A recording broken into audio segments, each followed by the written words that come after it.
The House will come to order. This morning, the pledge will be said by Alan Alford, Gemma Hernandez, McKenna Jones, and Hunter Voss from Preserve America Youth Summit in Denver, Colorado.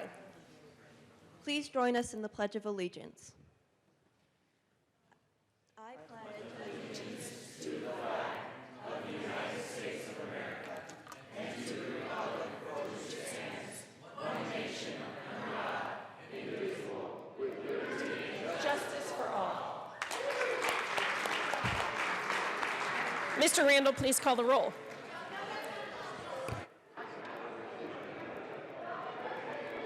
Representatives Arndt, Baisley, Benavidez, Byrd, Bockenfeld, Buck, Buckner,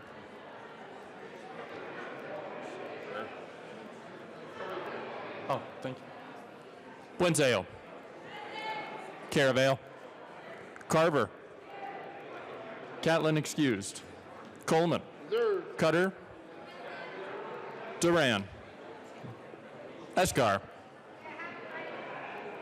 Exum, Exum, Oh, he's on his way. He's on his way. Excused. Froelich, Garnett, Geithner, Gonzalez Gutierrez, Gonzalez Gutierrez, there she is. Gray, Herod, Holtorf, Putin, Humphrey, Jackson, Jackson, Marquez Lewis, Kennedy. Representative Exum is present. Kipp, Kraft Tharp, Landgraf excused. Larson, Liston, Lontine, McCluskey, McKean, McLaughlin, excused. Melton, Michelson Janae, Mullica, Neville, Pelton, Ransom, Rich, Roberts, Sane, Sandridge, Singer,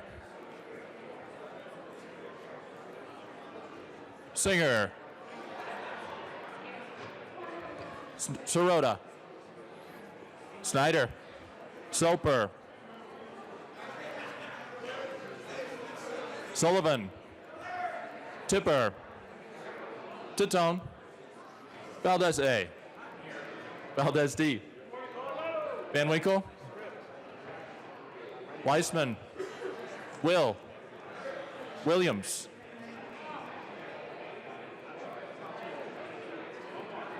Williams, oh, thank you, Wilson, good morning, Young, Madam Speaker. With 58 present, 5 excused, and 2 vacant, we have a quorum. Representative Valdez. Thank you, Madam Speaker. I have my script today. Way to I go. move that the Journal of Thursday, January 30th, 2020 be approved as corrected by the Chief Clerk. You have heard the motion. All those in favor say aye. All opposed say no.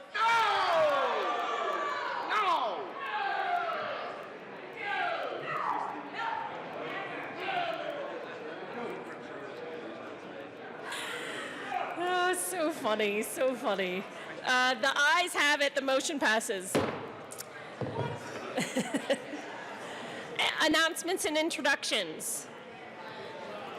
Going once, going twice.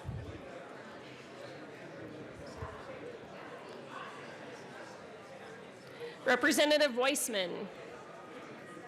Thank you, and Good morning, Madam Speaker. I just want to announce a joint judiciary meeting that is on the calendar, 11 a.m. This is our statutorily required SOMB oversight hearing in case 5.5 hours of judiciary was not enough yesterday. We have some more important discussion today, 11 a.m. Please be there. Any other announcements or introductions? Representative Sandridge. Thank you, Madam Speaker. I just wanted to share something with everyone. I was reading an article yesterday from the Washington Post. Members, can you please keep the Yeah, 'cause volume everybody's going down? to want to hear this. So I was reading an article from the Washington Post. It elaborated on a Gallup poll. It said that the American, I guess it looks at just happiness, general happiness with how the country's going. Hasn't been this high since 17 years. We dug a little deeper, and it showed everything from the economy to parents having a safe place to raise their kids, to our national security, to minorities having job opportunities, and in general, to the national decline in certain racist stats. So, I want to praise what's going on right now in the nation. People are generally happy compared to, 17 years ago. And let's keep on looking at refining the government, decreasing regulation, decreasing taxes, getting out of families' lives, and keep on pushing forward with the Trump agenda. Thank you. Representative Melton. He's totally not paying attention. I just thought you might have a response. Representative Melton.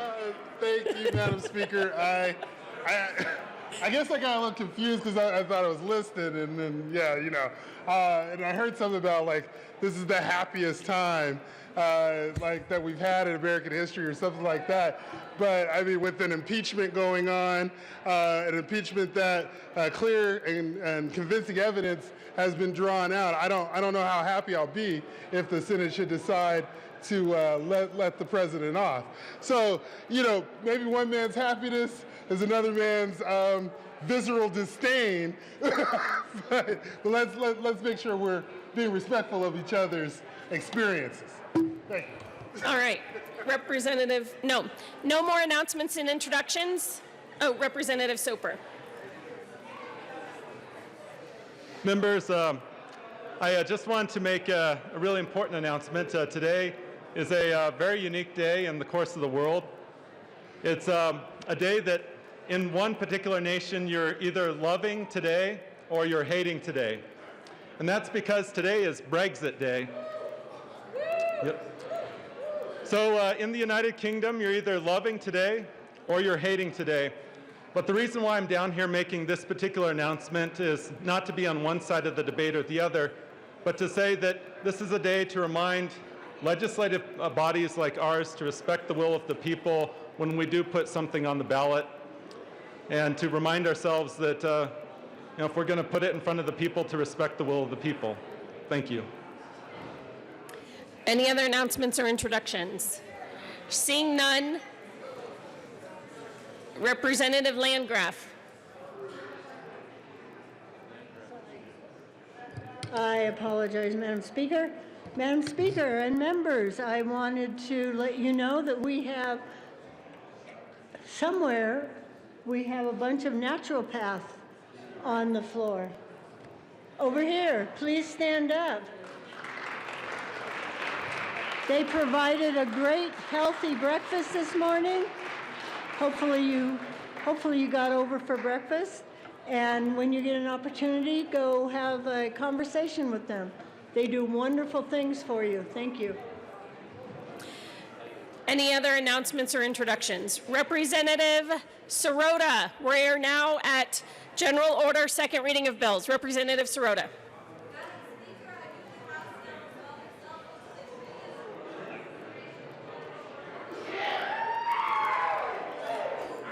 You have heard the motion. Representative Sirota will take the chair.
The committee will come to order. With your unanimous consent, the bills will be read by title unless there is a request for reading a bill at length. Committee reports are printed in your bill folders. Floor amendments will be shown on the screen and on your iPads. Bills will be laid over upon motion of the majority leader, and the coat rule is relaxed. Mr. Randall, please read the title of House Bill. Members, a little quieter, please. Mr. Randall, please read the title of House Bill 1020. House Bill 1020 by Representatives Snyder and Benavidez, also Senators Moreno and Cord, concerning the repeal of the state sales tax exemption for long-term lodging. Representative Snyder. Thank you, Madam Chair. I move House Bill 1020 and the Finance Committee report. To the committee report. So we did go before Finance Committee. We got a favorable vote, and I ask for your vote yes today. Is there any discussion on the committee report? Seeing none, the question before us is the adoption of the Finance Committee report. All those in favor say aye. Aye. Those opposed, no. The report is passed.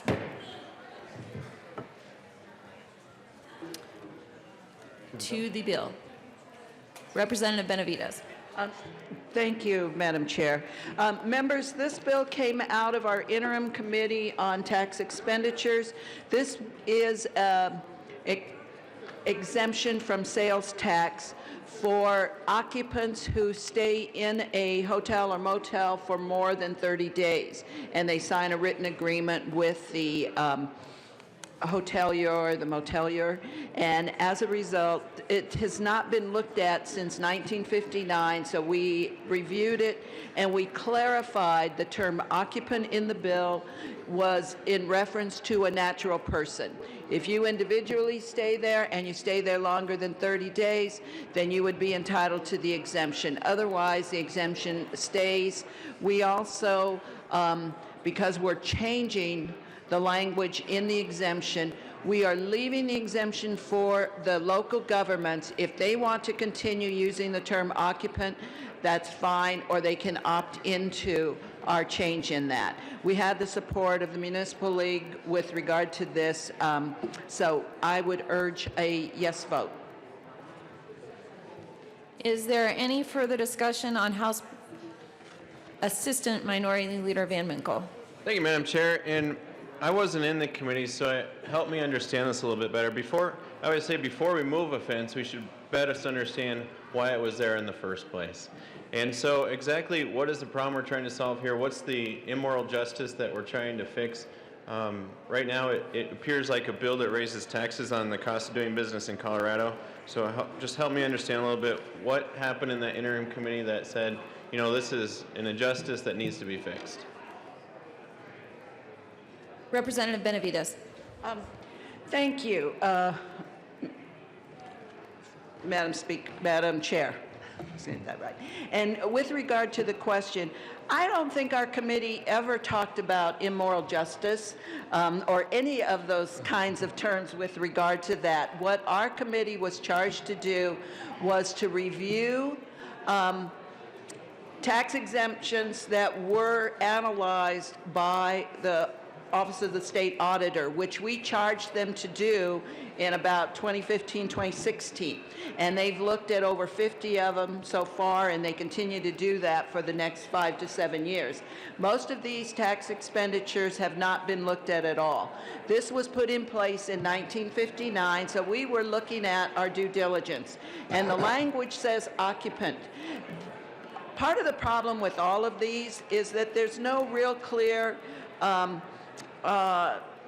information in the statute that goes to the intent, but occupant is occupant in our mind, and we wanted to declare occupant meant natural person, because what had occurred is that through Department of Revenue rules, they had changed it to whoever pays the bill, basically, which doesn't mean occupant to me. And so we wanted to clarify what we felt was the original intent of the bill is who's staying in that room. So we changed it to natural person. We don't think we made any immoral, or I can't remember the other term you used, change in doing this. And so it is not an increase. Exemptions are something we have the right to do as the General Assembly, and we want what we put in statute to be followed through. We don't think that was happening with this tax expenditure, so that's why we made the change. So I hope that answers your question. Representative McKean. Thank you, Madam Chair. I don't think it answers my question, and that is that as we change the way that we go about our business as a culture, as a society, then we either change to eliminate something that was beneficial or not.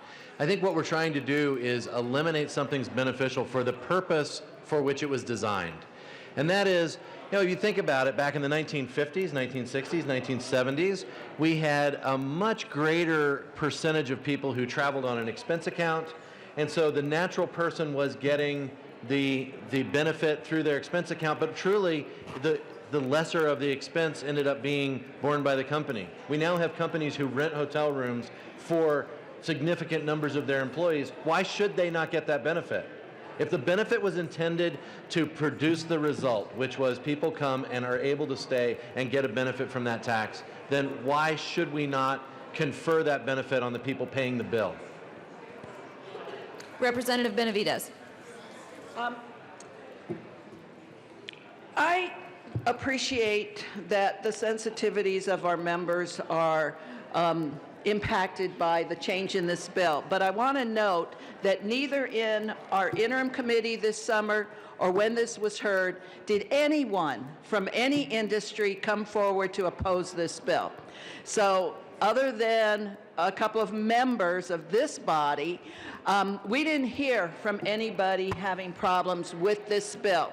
And as far as the scenario that was put to you, if somebody went, like ourselves, and we stayed somewhere for more than 30 days, and we had to do that, we have to sign a personal agreement with the hotel, not our company.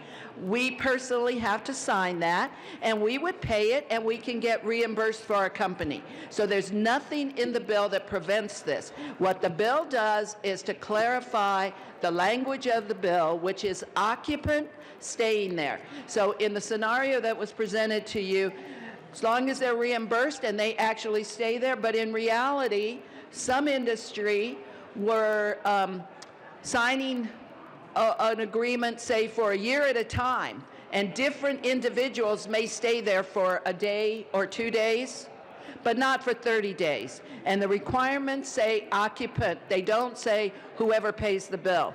So that's what we changed. And again, there was no opposition from any industry in our interim summer committee or in our finance committee hearing. And I urge a yes vote. Representative McKean. Well, thank you very much, and thank you for clarifying that there are industries that we're concerned about here. I'm not concerned about industries. In fact, when you say no one came forward to oppose this bill, I would hope that my constituents elected me because of some of the experience I have. We have a lodging tax in Loveland, Colorado. We talk a lot about how we use that lodging tax and what are the breaks that we give to either people or companies who bring people here. I don't have a dog in this fight as far as whether or not it's an industry or anything else, and my sensitivities are not offended. What I will tell you is that when we go about this in a way that is now changing what the status quo has been for decades, because, I don't know, maybe we're worried about an industry. Excuse me, Representative McKean. Yes, ma'am. Members, it's getting loud, please. Then I think what we're really trying to do is say that we are conscious of more than just an offense to our tax system, but we are a little bit more desperate to try to change the status quo. And I'm just saying, I don't think that there's a problem with it. I think that it's running just fine. The fact that we haven't had people come forward and spend political capital on whether or not they want to oppose the bill is of less import to me than is it working for the intent. It's heads on beds. Heads on beds, folks. It is not who's paying the bill. It's not all of these other things. Who is it? Is it being used for the purpose it was designed? I believe it is. Representative Snyder. Thank you, Madam Chair. I think one thing we haven't really discussed is the impact this has on our crisis in affordable housing options for people.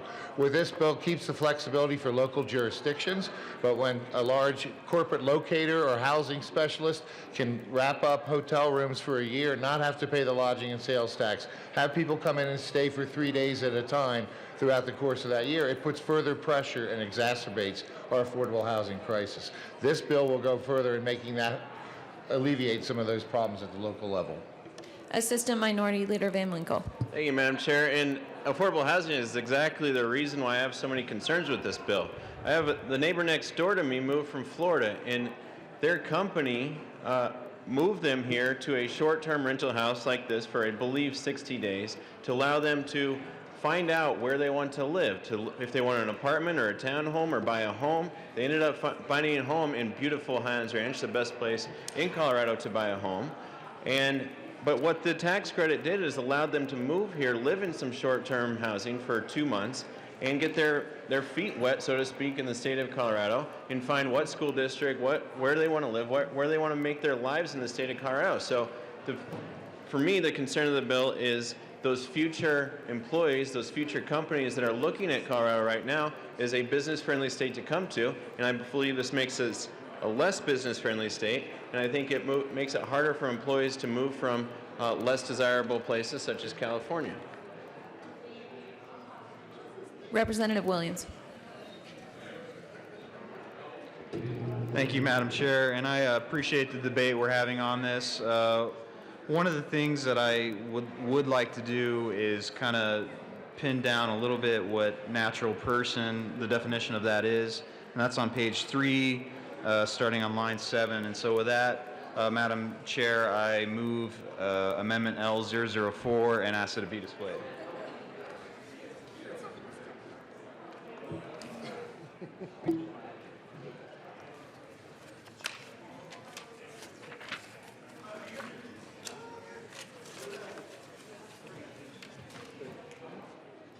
L004 has been properly displayed. Please proceed, Representative Williams. Thank you, Madam Chair. Again, I just wanted to nail this down and get a little bit more specific. And so what this amendment would do is it would say to any natural person who is a citizen of the United States, and then it would go back into who is a permanent resident of any hotel, apartment, hotel, lodging, hotel, so on and so forth. So I simply ask for a yes vote on this, and that's it. Thank you, Madam Chair. Representative Benavides.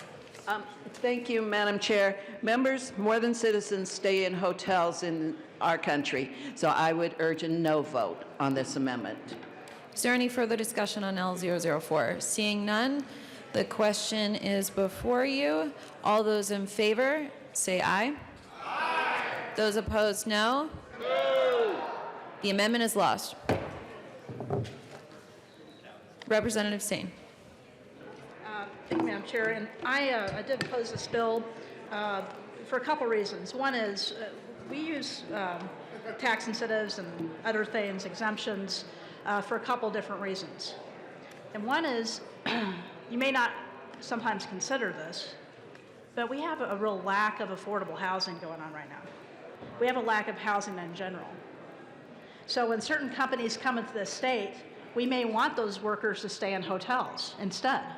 We don't want them to stay in some of the affordable housing, like some of our modular parks or apartments or other places that people could be staying at are more affordable than your single-family homes. So that's the reason I'm opposed to this particular bill. I do believe it's anti-business, and I also urge you to vote no. Representative Snyder. Thank you, Madam Chair. And in response to Representative Van Winkle, Minority Leader, Assistant Leader Van Winkle, in that scenario that you presented, those Floridians are welcome to lease a long-term rental, in your case 60 days, they could take take the full exemption. It could be reimbursed by their corporation. I think what we're really trying to do here is to make sure that people are using this legitimately. So a corporation renting for an entire year a block of rooms, having people stay off and on for short periods of time, is really not the intent of the long-term lodging sales tax exemption. So I would again urge a yes vote. Thank you. Representative Benavides. Thank you, Madam Chair. And again, members, to clarify, this does not change the lodging tax. And we do not have a state lodging tax. Lodging taxes are from local governments, local municipalities. We don't have a state lodging tax. This does not impact a lodging tax whatsoever. This is the 2.9% Colorado sales tax. It is not the local sales tax. That can still be exempted. It's up to the local government. So I just wanted to clarify that. And you know, we did have discussion this summer in the interim committee about affordable housing. And I didn't bring it, but there was testimony that because this requires a written agreement by the occupant of the motel, that motels don't want to do that. Even if it is for people that can't find an apartment because they have to pay first and last month's rent, and they have to pay security deposit. So staying in a cheap motel might sound like a great idea, but motels do not want to enter into those agreements, because when they do, and if they do, they then fall under the rules, landlord-tenant rules. And in order to get somebody out, they have to go through the eviction proceeding. So this is not an alternative to affordable housing.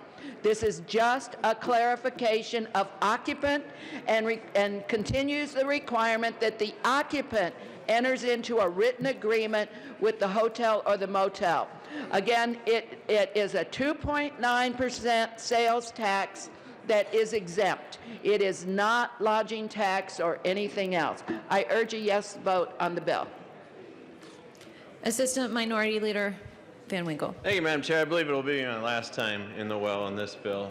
But in response to the representative from El Paso County's comment, I do believe even if a company leases out a block of rooms and they have, for example, a hotel in Vail that needs to staff up for the winter season, for the ski season, they'll get a block of rooms and they'll bring folks in from Denver, from out of state to stay there.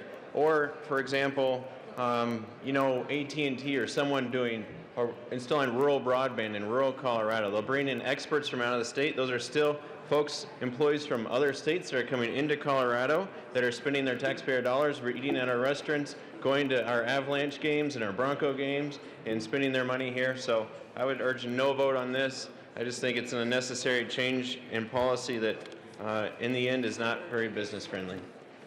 Is there any further discussion? Representative Snyder. Thank you, Madam Chair. And again, I would urge a yes vote on this. It's a good bill, and thank you. Is there any further discussion on House Bill 1020? Seeing none, the question is the adoption of House Bill 1020 as amended. All those in favor say aye. Aye. Opposed, no.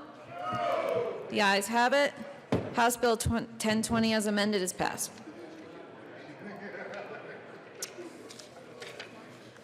Mr. Randall, please read the title of House Bill 1042. House Bill 1042 by Representatives Valdez D. and McKean, also Senators Moreno and Tate, concerning a modification to the notice requirements for manufacturers of perfluoroalkyl and polyfluoroalkyl substances. Representative Valdez. Thank you, Madam Chair. And I move House Bill 1042 and the Transportation and Local Government Committee report. I don't see a committee report. To the bill.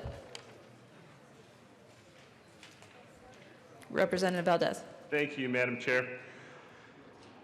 Members, this bill clarifies the date by which manufacturers for certain Class B firefighter and foam must be notify their sellers that the product can no longer be sold. This bill makes sure that our water is protected from PFAS, firefighting and foam substances from contaminating our water rights and our water for agriculture and municipality. So with that, This is a good bill, a bill to continue to move Colorado forward. With that, I ask for your support. Thank you. Representative McKean. Thank you very much, Madam Chair. Yeah, it's a good bill. We know we've got a lot of PFAS stuff that we've got to take care of. This is actually just correcting a date because we don't have a time machine to go back and require manufacturers to go back in time, so we just have to make sure we get that right. Please vote for this bill so we can just move on with all the PFAS stuff we've got to take care of. Is there any further discussion on House Bill 1042? Seeing none, the question before us is the passage of House Bill 1042. All those in favor say aye. Those opposed, no. The ayes have it. House Bill 1042 is passed.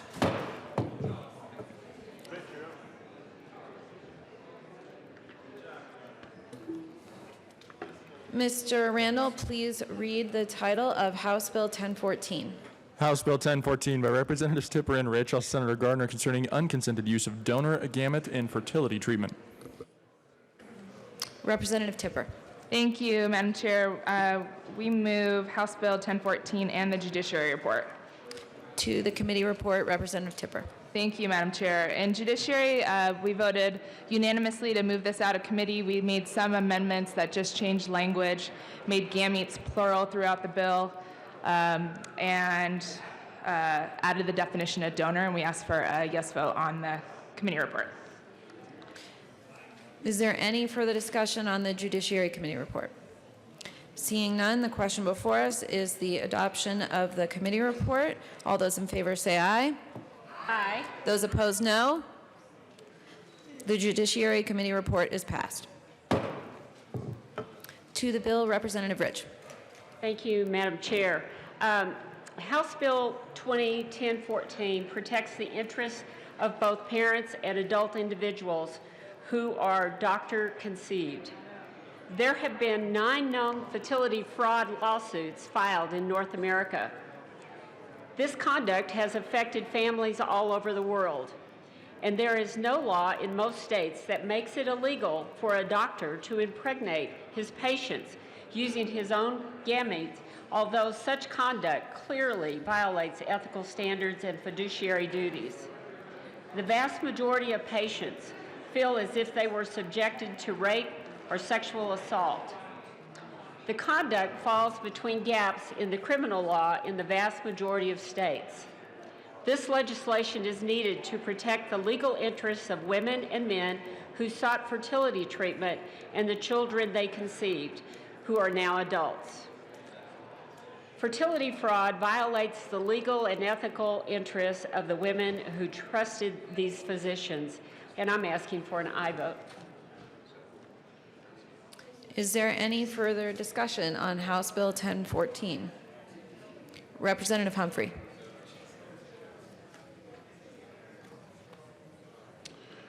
Thank you, Madam Chair, and I want to thank the sponsors for a really good bill. I think that we could add a little language to clarify some of the biology involved. So I move L003 and ask it to be properly displayed. Can I explain it first? L003 is properly displayed before us. Representative Humphrey. Thank you. So basically what it says, it adds little language at the end of a paragraph that says when male and female gamete combine, a new, unique, and distinct human life is created, which is the truth of the biology. And I think that it should be in law, and I would appreciate an aye vote. Thank you. Representative Tipper. Thank you, Madam Chair. I move for a title ruling. The committee will stand in a brief recess to discuss whether the amendment fits under the title. Will the representatives please join me on the other side of the chamber?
The chair rules the amendment does not fit under the title of the bill.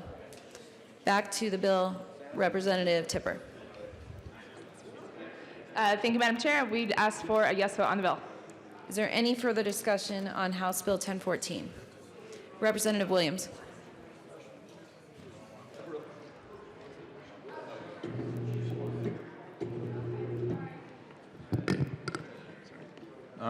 Thank you, Madam Chair. I actually think there's a lot of good in this bill. You know, in fact, I think that the only problem I had with it was that we don't have a further definition that kind of clarifies what's been going on, and I think it's unfortunate that we weren't able to have a good discussion about that definition or the lack thereof and not hold a vote. But beyond that, I do certainly think that there's some great things about this bill, and I just hope moving forward when we have discussions about amendments and things of that nature with respect to the bill that we allow for discussion and votes to occur. So, thank you. Thank you, Representative Williams. Is there any further discussion on House Bill 1014? Seeing none, the question before us is the passage of House Bill 1014 as amended. All those in favor say aye. Aye. Those opposed, no. The ayes have it. House Bill 1014 is passed.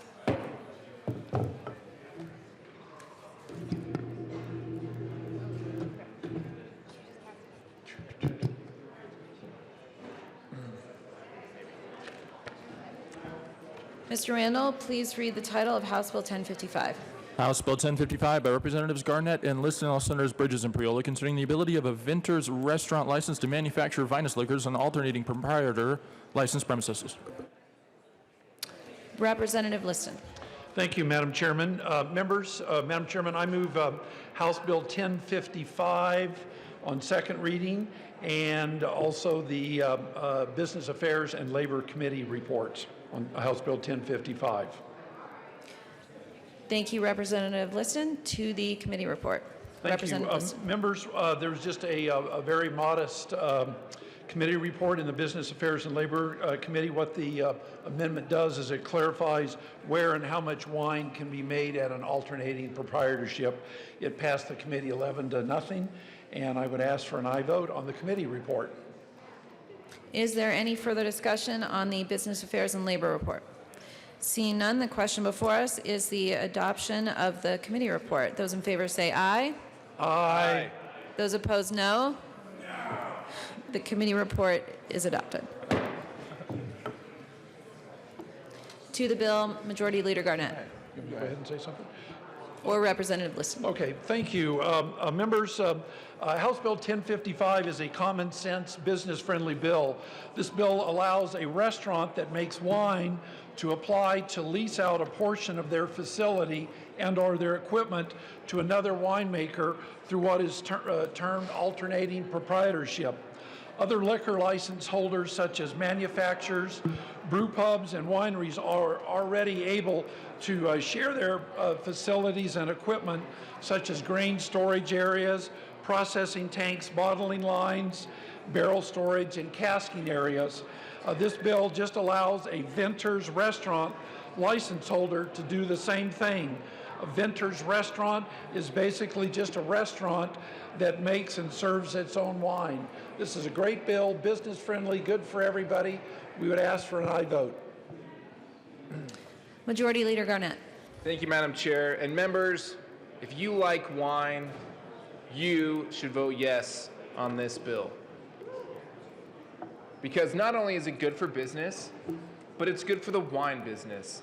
It's good for promoting what we see on the Western Slope here on the Front Range. This is going to allow businesses to share space, to essentially rent it out like a tenant, to use equipment, to allow for up-and-coming winemakers to use the equipment of another business, or for the same business to not have to purchase the same equipment twice. So I would urge an aye vote, and I just want to thank my co-prime sponsor, Representative Liston, for working with me on this bill. I know from all of the times that you come down to the well that business is important to you, and it is to me as well. And so thank you for your partnership on this bill. Thank you, Mr. Majority Leader. Is there any further discussion on House Bill 1055? Representative Liston? Yes, thank you, Madam Chairman, and I too, this was a real pleasure to work with Mr. Majority Leader on this bill. And members, what brew pubs have been to Colorado, the way they've grown, this bill will enable the winemakers and the vintners, restaurants, be able to do the same thing for the people who like wine. So if, like Majority Leader said, if you like wine, then you definitely want to vote for this bill. We urge an aye vote. Representative Holtorf.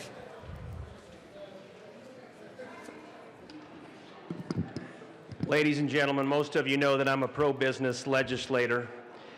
Business is the economic engine of everything in our country.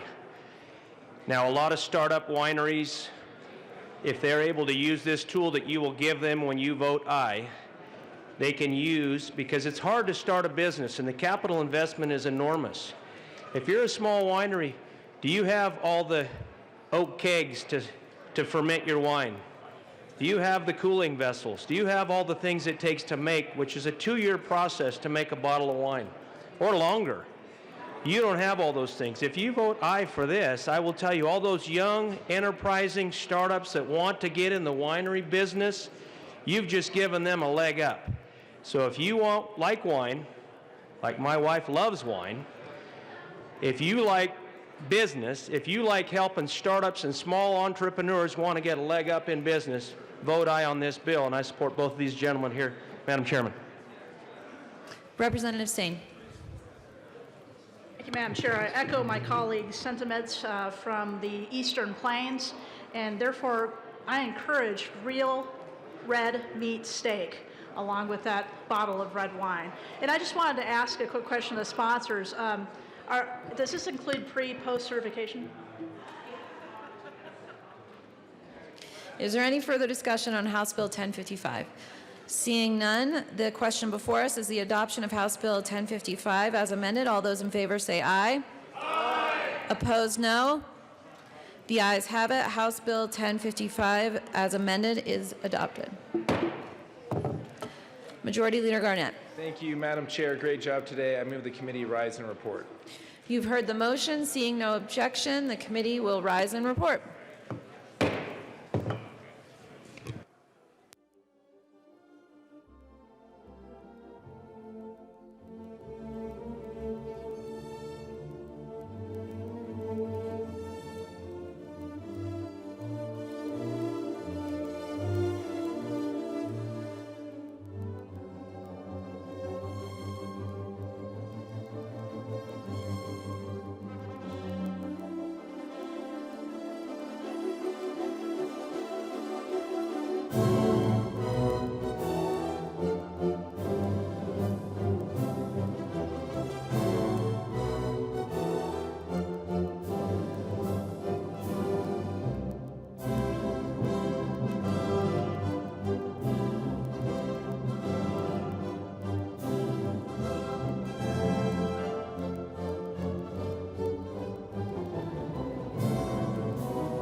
The House will come back to order. Mr. Randall, please read the report of the Committee of the Whole. Madam Speaker, your committee hold begs leave to report and has had under consideration the following tax bills being stated reviewing the expert recommendations around House Bill 1014 is amended, House Bill 1020 is amended, House Bill 1042, House Bill 1055 as amended, passed on your gross counter for third reading, final passage. Representative Sirota.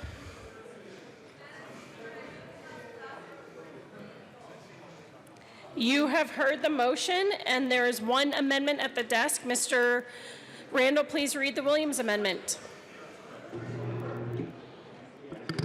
Representative Williams moved to amend the report of the committee to hold diversity action taken on the committee and not adopting the following Williams Amendment 004 to House Bill 1020 to show that said amendment passed. The House Bill 1020 is amendment passed. Representative Williams.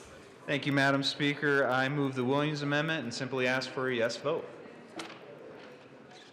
Is there any further discussion on the Williams Amendment? Representative Benavides. Thank you, Madam Speaker. And members, again, the amendment, as you recall, wanted to limit the bill to United States citizens.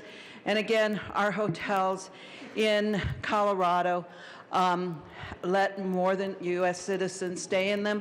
And there's issues with the constitutionality when you think of the Commerce Clause, when we're limiting who can use this or not.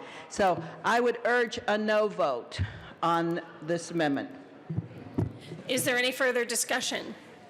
Seeing none, Mr. Randall, please open the machine. The motion before us is the Williams Amendment to the report of the Committee of the Whole. Mr. Randall, please open the machine, and members, please vote.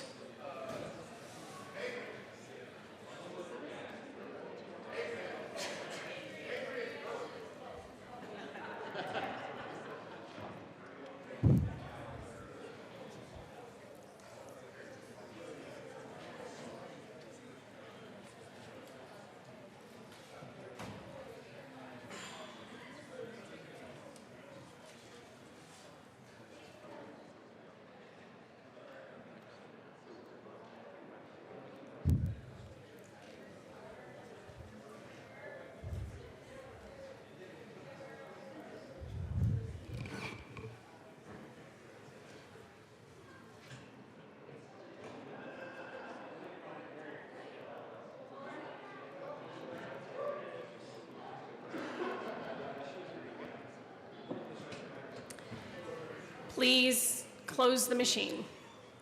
With 28 aye votes, 33 no votes, 2 excused, and 2 vacant, the amendment is lost. And that brings us to the report of the Committee of the Whole. Mr. Randall, please open the machine, and members, please vote.